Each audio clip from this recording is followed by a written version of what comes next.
5 people, 5 regrets. But they all made the same mistake, and odds are you're making it too. It wasn't that they didn't care about money. They cared deeply. Some of them saved, some invested. One even thought she had her financial life all figured out. But regret doesn't come from lack of effort. It comes from invisible decisions. It's the ones we make without even knowing we're choosing. Here's the scary part. 71% of people regret at least one major financial decision they've made. And most of them can't even explain why they made it in the first place. Think about that. You might be working hard, saving, budgeting, and still setting yourself up for a regret you won't see coming, because the truth is, your brain wasn't built for money, and that's where this story really begins. Your brain didn't evolve for credit cards, stock markets, or 0% financing. It evolved to keep you alive in a world where berries and bears were the biggest concerns, not compounding interest or retirement planning. So when you make financial choices today, your brain falls back on ancient wiring, emotional shortcuts, biases, and they feel completely logical in the moment. Take present bias. It's your brain's natural tendency to favor immediate rewards over long-term gains. So, when you buy the new phone, instead of saving that $1,200, it's not weakness, it's biology, or loss aversion. Our fear of losing something is about twice as powerful as the joy of gaining something of equal value.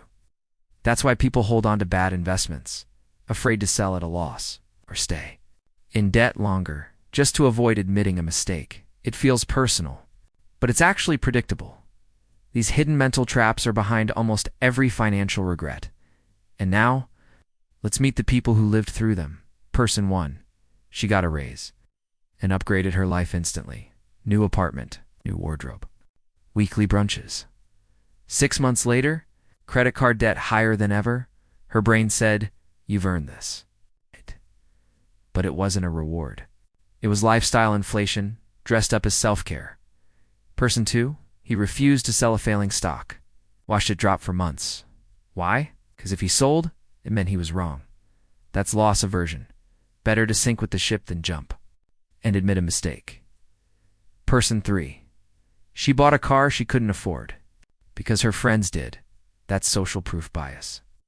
If everyone else is doing it, it must be okay, right? Till the monthly payments hit? Person 4, he saved diligently, but never invested. Too risky, he said. What he didn't realize was, inaction is a risk too. He lost years of compounding to fear, dressed up as playing it safe. Person 5, she always paid minimums on her credit card, never thought twice, because the payment was affordable. That's anchoring bias. Brain latched onto the small number and ignored the long-term cost.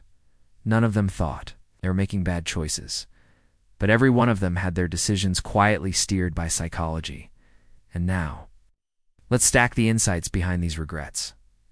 Person 1, she got a raise and upgraded her life instantly. New apartment, new wardrobe, weekly brunches. 6 months later, credit card debt higher than ever, her brain said. You've earned this. But it wasn't a reward. It was lifestyle inflation, dressed up as self-care. Person 2, he refused to sell a failing stock. Watched it drop for months. Why? Because if he sold, it meant he was wrong. That's loss aversion. Better to sink with the ship than jump and admit a mistake. Person 3, she bought a car she couldn't afford because her friends did. That's social proof bias. If everyone else is doing it, it must be okay, right? Till the monthly payments hit? Person 4, he saved diligently, but never invested. Too risky, he said. What he didn't realize was, inaction is a risk too. He lost years of compounding to fear, dressed up as playing it safe. Person 5, she always paid minimums on her credit card, never thought twice, because the payment was affordable. That's anchoring bias. Brain latched onto the small number and ignored the long-term cost. None of them thought they were making bad choices, but every one of them had their decisions quietly steered by psychology. And now, stack the insights behind these regrets. Let's connect the dots. All 5 regrets came from the same place. Decisions made on autopilot, not because they were careless, but because our brains are wired for short-term survival, not long-term wealth. Take present bias. It makes spending now feel way. It's more satisfying than saving for later. Your brain literally lights up like a reward center when you spend. Saving? It barely registers. Then there's social proof, the urge to keep up. When everyone around you is spending, it creates a false sense of normal. It's not just peer pressure, it's biological. In ancient tribes, being different could get you excluded. Today, it gets you broke.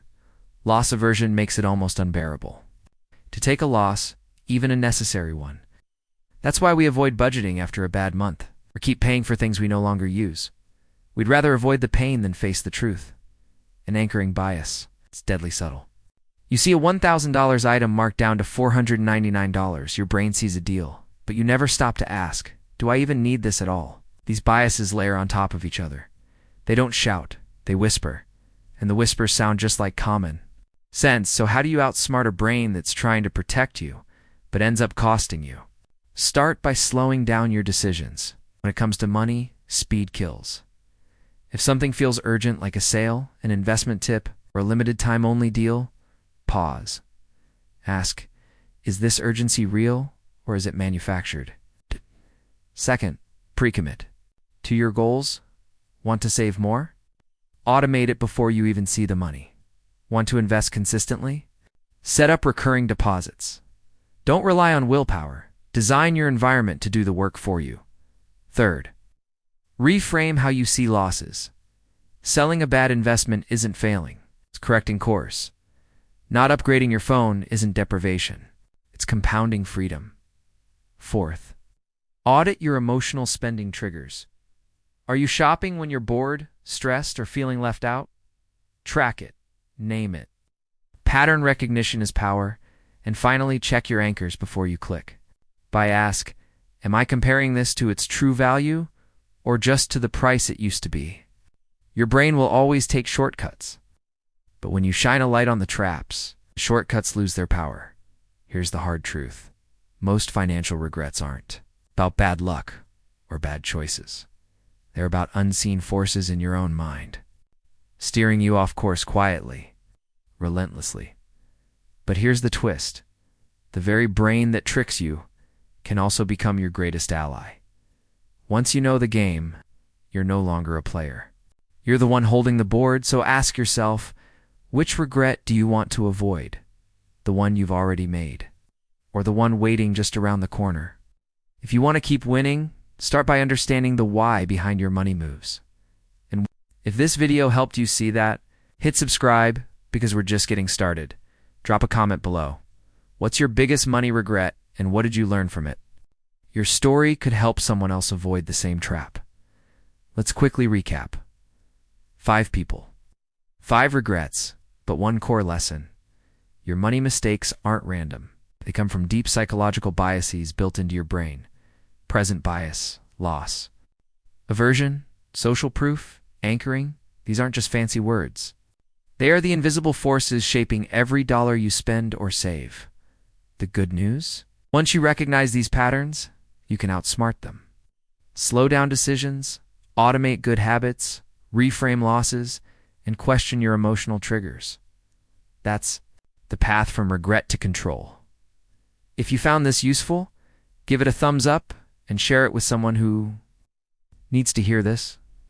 And don't forget to subscribe for more deep dives into the psychology of money, because understanding your brain isn't just smart, it's how you win with money.